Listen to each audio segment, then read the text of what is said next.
For those of you who haven't seen me, I'm Mary Sayers, CEO here at NDRP, and Sue's our Deputy CEO.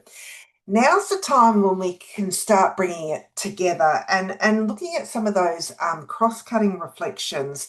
And I just also would like to acknowledge we haven't had a lot of time to have questions. We could do a whole day session on this and what our teams have learned. And I've been blown away by the insights and the lessons that you've all shared today, as I'm sure our listeners would have been. So I encourage you to keep interacting in the chat. We'll be circulating some information after the session.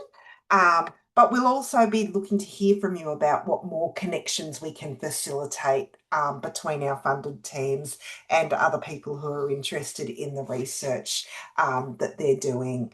So we began today with Ellen talking us through the findings across all of the 15 projects.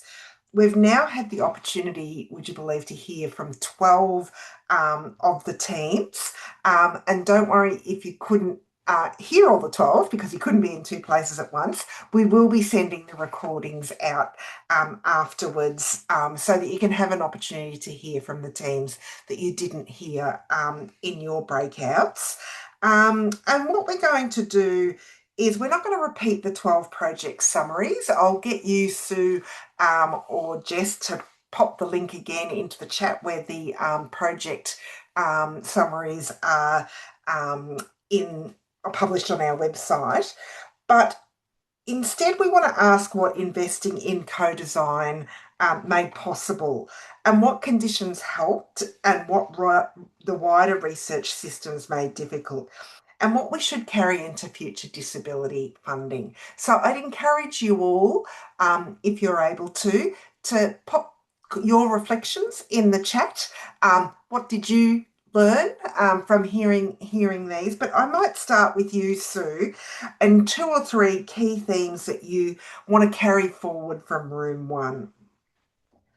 So speaking, I think, and I have the benefit of having read everyone's reports back from their projects. So I'm also borrowing from that knowledge as well. But what I heard was that from the room was that co-design was really born out of the relationships that were developed and the opportunity for people to be involved in a real way, not in a token way, not in a one part, but not other parts. So we heard stories about people with lived experience and expertise being able to share their stories in relation to the research they were co-designing, but also to be involved in how that research would be co-designed. So it was that real involvement that came through strongly across all the projects, but also heard strong and clear messages about the time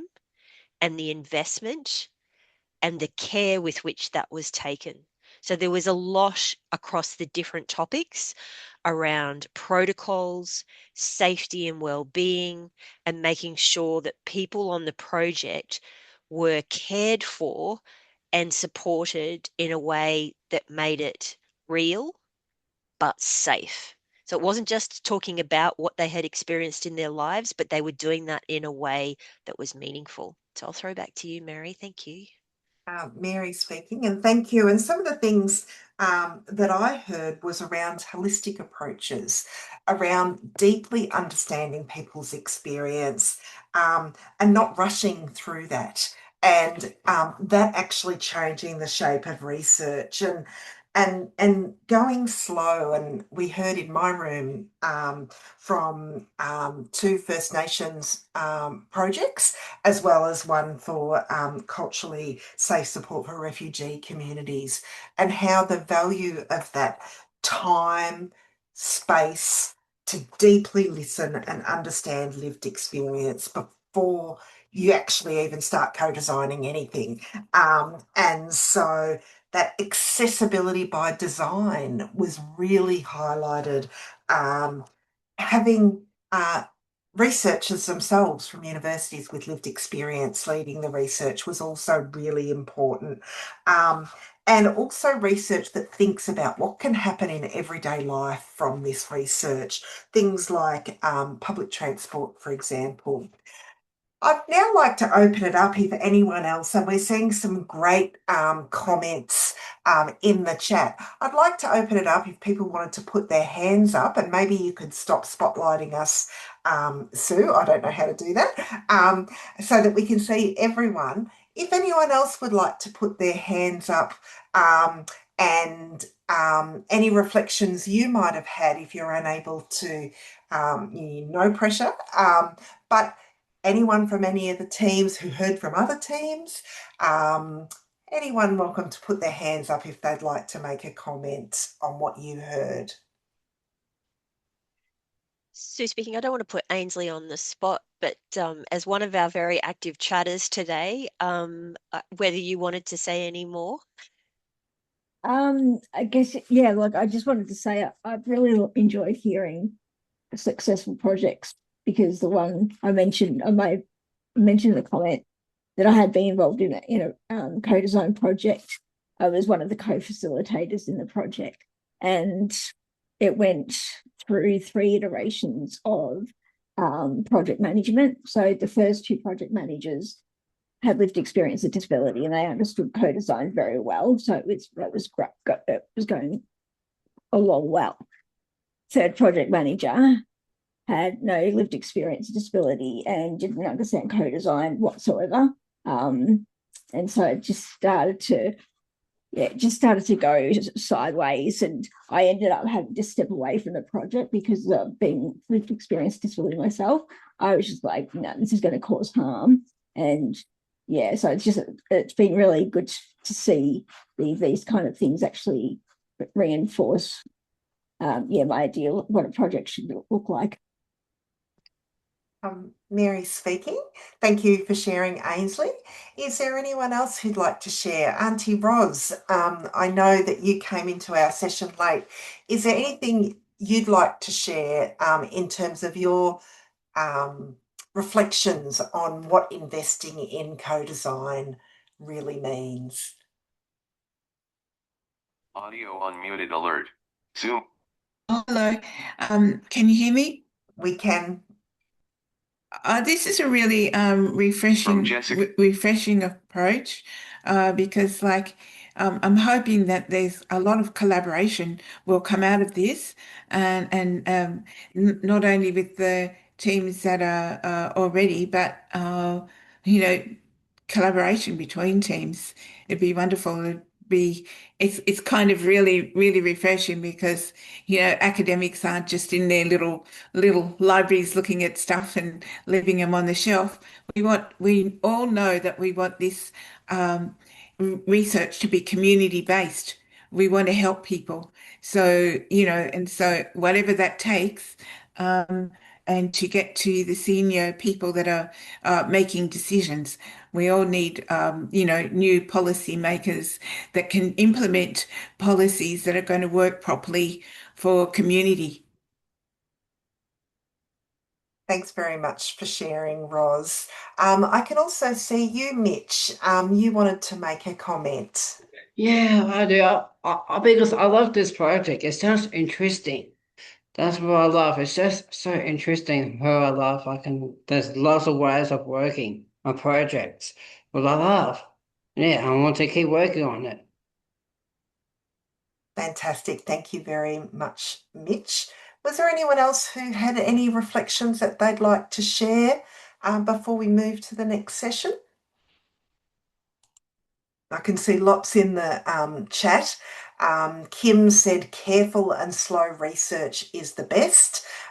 We need to make space for diversity of voices and designing and analysing research. Thank you for sharing, Kim. Sharon shared people living with disability having the authority over research is so important.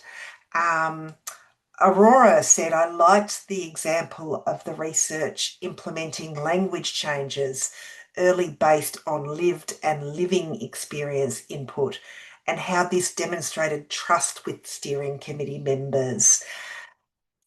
And Jessica Moulton has said it sounded that across a few of the groups, a ways of working agreement at the start of projects was really beneficial for fostering trust. And Kev has said it seems like this research has placed value on co-design with First Nations people rather than having tokenistic Aboriginal engagement. So thank you very much for sharing that as well. Rhonda has said, we'd known of the difference of experiences there. It is probably that we were interviewing people with intellectual disability who also had communication difficulties in the online context. So thank you very much for sharing that, Rhonda. Helen in the chat has said involvement of parents, carers, and family members is paramount. Could not agree more. The whole people's lives is so important to share.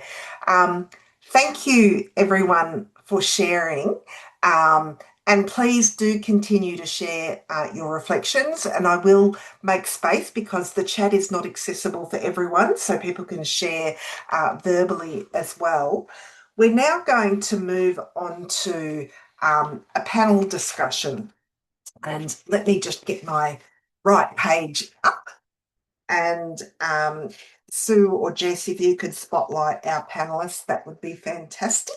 Sue speaking, I'm just trying to find them all. I've got Bella and Tess, and then I've just got to find Josie. Where's she gone? She was here and she's disappeared.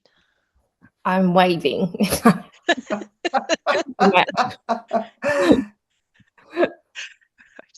Can you talk again, please, Josie? Sorry. It's like Marco Polo, isn't it?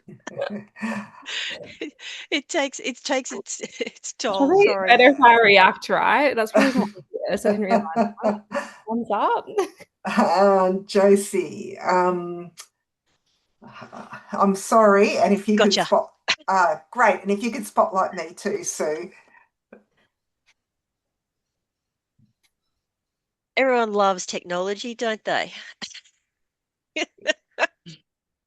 Okay, here we are. We've got our panel members on the screen. So, from this panel, I'm joined by Josie Clark, who some of you may have heard before, Tess Bright, and Bella White. And thank you for being willing to talk to us, not only about what worked, but what changed and what was hard, and what future research teams and funders can learn.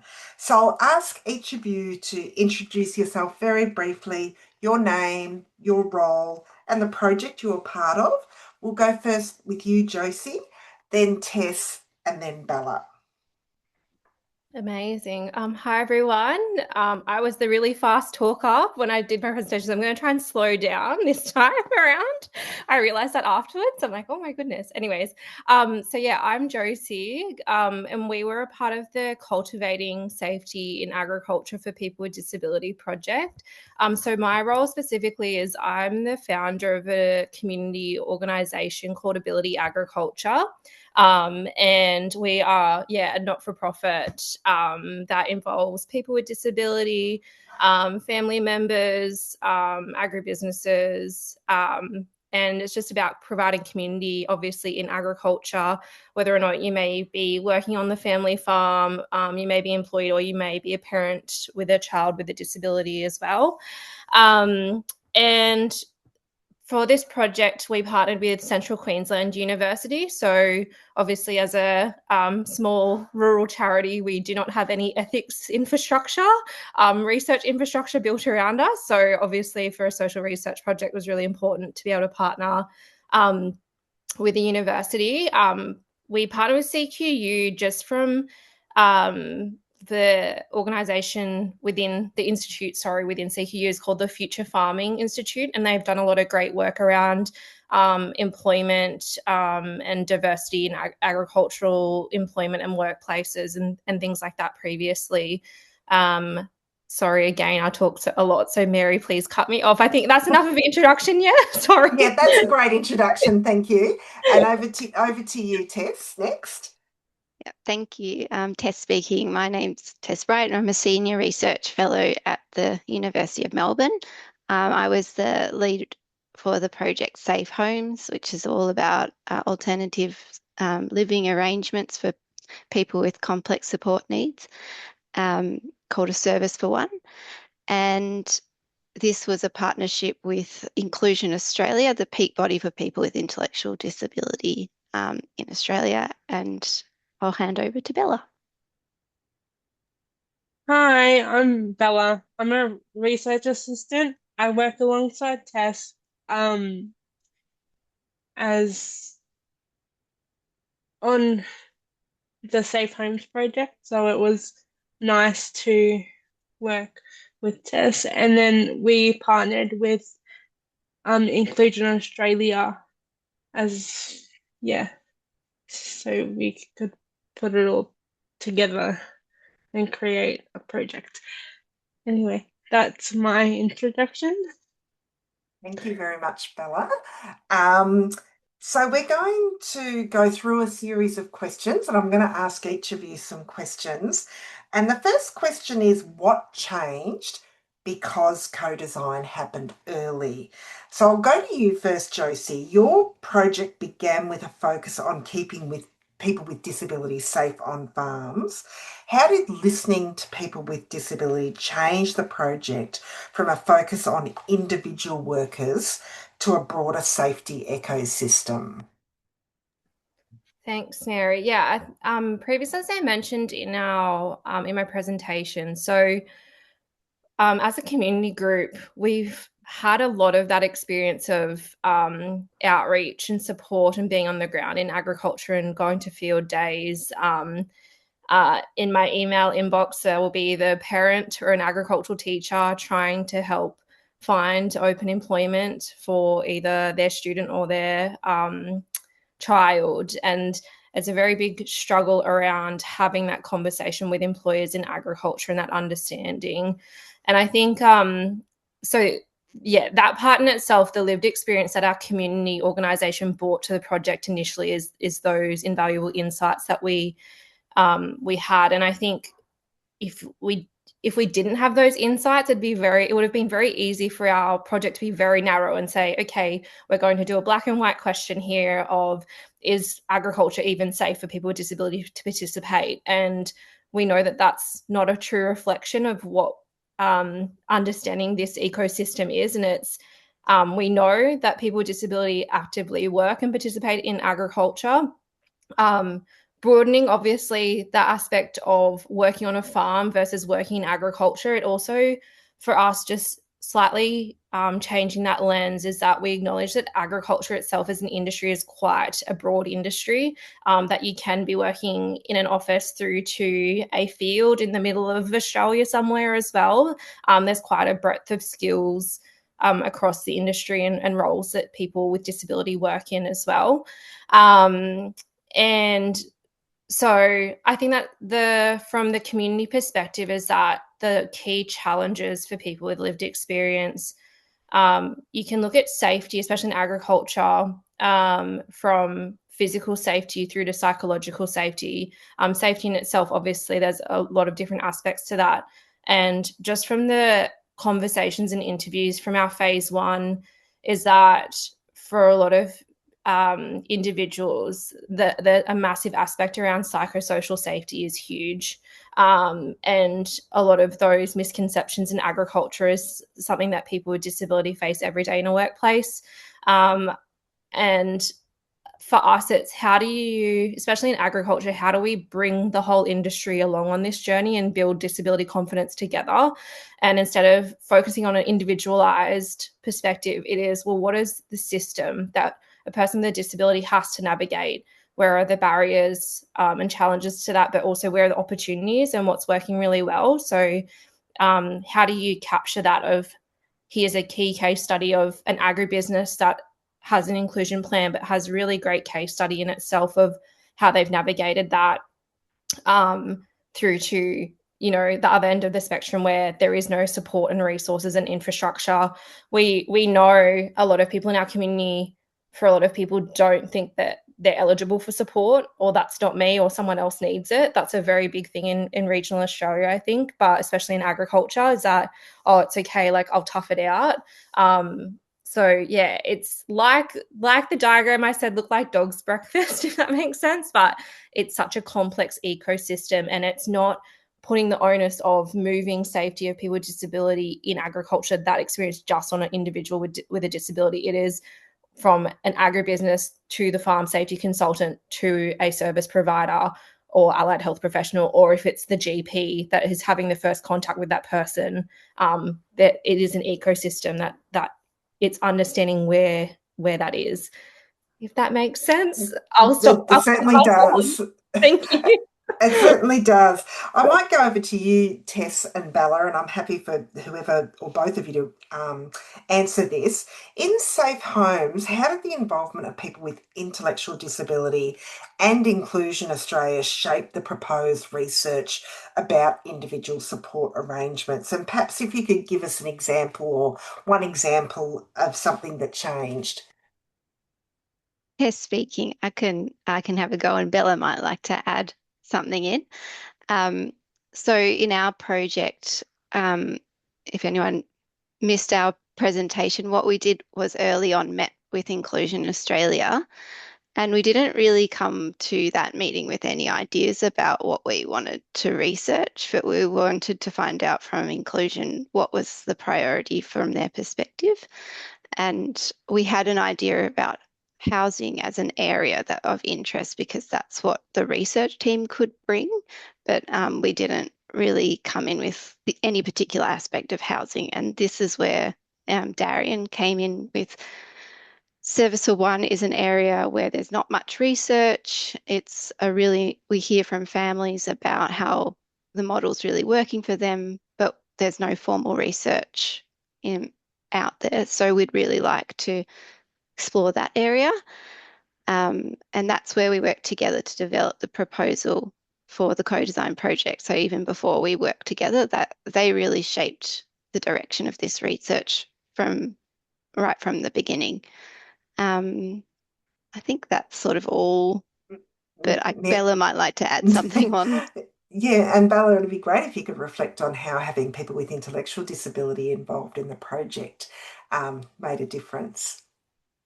The lived experience policy officers made a really important impact in the research to help us come up with, like Tess said, to help us come up with the research. And also we had a really good co-design working relationship, and the policy officers influenced the research quite a bit. We also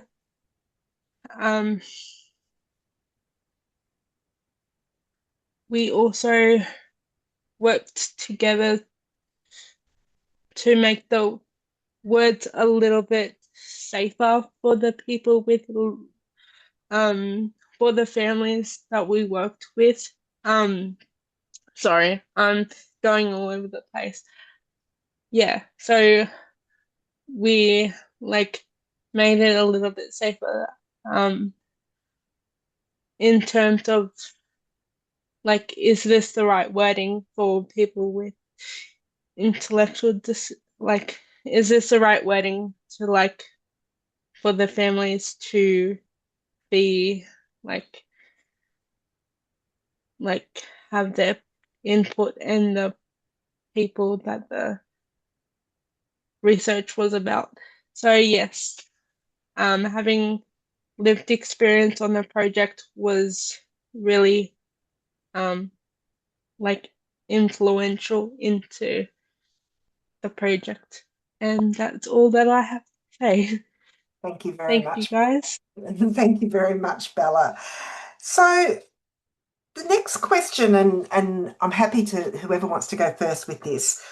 What conditions made meaningful co-design possible?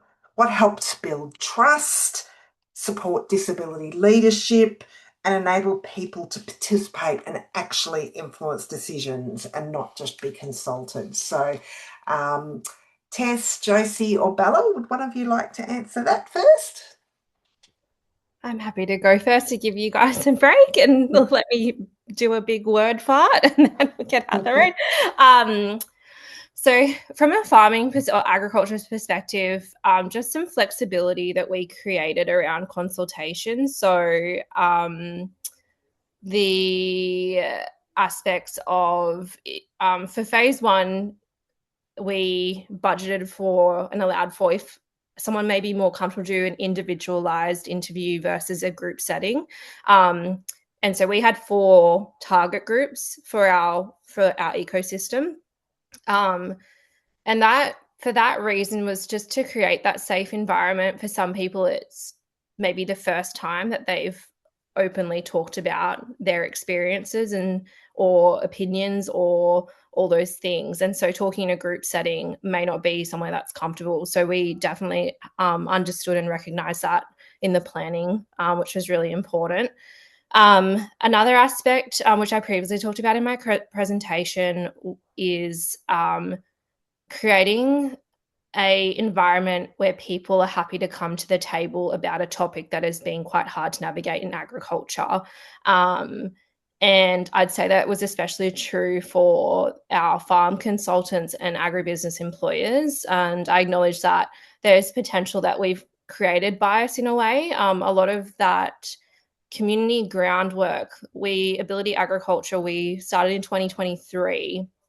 And from the conversations that we've had on the ground and the trust that we've built, that's a lot of value that if we started this project tomorrow and our organisation was brand new, we probably wouldn't have had participants, if that makes sense. So there was just real value in enabling Ability Agriculture to lead rather than here's CQU. Oh, by the way, we've partnered with Ability Ag. You should, sign up, come chat to us. Ability Ag's kind of their names there. It wasn't. It was letting us lead that.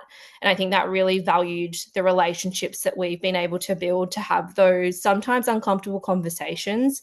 And that in itself is, I guess, a value of that ground community-driven aspect of the research. And I think that's the 2 points I wanted to stick to for this one. Thank you. Thank you. And Tess and Bella, what made meaningful co-design possible for you? I can go first. Oh, do you Bella. want? No, go. Okay, cool.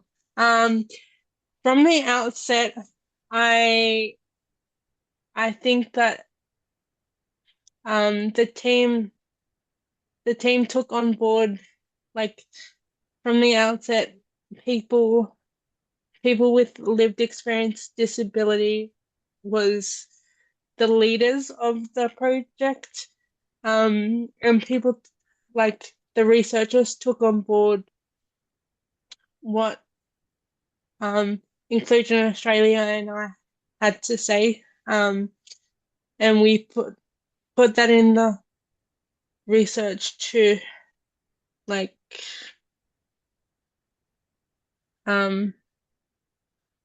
and we put that in the research to like create the thing. But the main thing I want to put forward is that, like, we all had a, like, responsibility on the project, so it didn't feel like the researchers were taking over.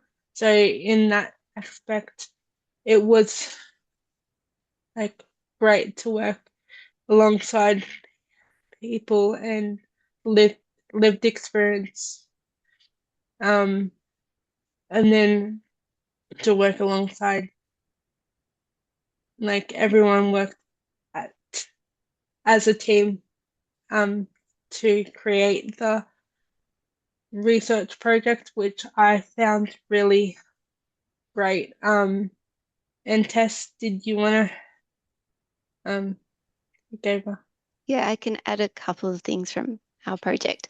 I think Bella covered most of them, but just that we had regular points of contact. I think lots of meetings and just spent time listening to everyone's perspective to shape the project. And we tried to embed lived experience at every stage, not just at one point. So that was really important to us. The meetings, we had to really try to make them really accessible because of people with intellectual disability involved in our governance group. And so we worked together with inclusion to work out how to best to do that. And one important thing we introduced was a pre-meeting before the meeting where we met with the policy officers at Inclusion Australia, Luke and Brooke, to kind of go through what the meeting was going to be about and make sure they were really on board and understood what was going on in the governance meeting. That's something we've learnt and we'll take forward to future projects we work on. Mary speaking. Thank you so much, all of you, for sharing some really important lessons, I think, from you, Josie, around the importance of the work you're already doing on the ground. And that's a really important input into research that sometimes doesn't get fully embraced. And then I think for you, Tess and Bella, the power sharing that you're speaking about was really powerful. And it's sometimes hard to say, well, what would you do differently? If you've got any reflections on, certainly this is an audience where there's no judgment. We're all here to learn from each other. But what's one thing that you might change in the future if you had your time over again? I don't know, Josie, if you want to go first. I think just the ability for us to so there was some focus groups that we didn't have as much participation as others. And understanding why that is, if that makes sense. And so definitely for us farm consultants, and there's a lot of ideas I can have about why, but for us next time, it's like, well, maybe is there a partnership to Farm Safe or someone else we could have brought in that could have been an intermediate that would have brought people in that, again, like I said, how do we uncreate that bias? Like creating that safe environment and creating those partnerships or relationships is really important. But how do you bring everyone along that may not feel a part of this process at the moment? I think that's a big thing. And I think something I didn't get to mention, but I wanted to mention as well, was just around the ground truthing of us in the phase 2 was really, really important. But just the flexibility in trying to get everyone back in the virtual room is sometimes a big challenge. And so there was for that, we did re-navigate that in a sense where it's like, oh, it'd be great to get this person's opinion because they do bring a completely different level of expertise or are based in a completely different state. And so we did navigate that in trying to get their feedback, but they didn't get to fully participate in our co-design workshop, which was prioritizing what we want to do for the next 5 years, or what's a easy win versus what's a long-term goal. And when you have a snapshot or just 10 people from each focus group, is that a really good 5-year plan, or is that just the start of a 5-year plan, if that makes sense? So things around that where it's like, okay, we've got an idea, but is that something we need to extend it further to have a really good comprehensive, here's short-term goals versus long-term goals, if that makes sense. So yeah. Thank you. Thanks, Josie. Tess or Bella, what's one thing you would change if you had your time over again? I can go first if you like, Bella. I think I already talked about one, which was spending a lot of time on making sure that the meetings that we did were inclusive. but another was around who we might interview in future, because one of the things that came out was how the relationships with support workers was a really important part of keeping people safe in their homes. And we didn't interview the support workers, so I would really like to get their perspective in the future. I think that would be one change, I guess, we would make. Bella, did you have anything else? I don't think I would change, from my perspective, I don't think I would change like anything about how we included everyone, but the points that Tess made was really good, and we can probably look at that in the future. Fantastic. Thank you very much, Bella. And our last question is around thinking about how the future research might impact on policy and practice. And Tess and Bella, I know you had an opportunity to provide or seek feedback from government while you were developing your research proposal. And I guess, what did you learn about creating research that might have a policy or practice impact?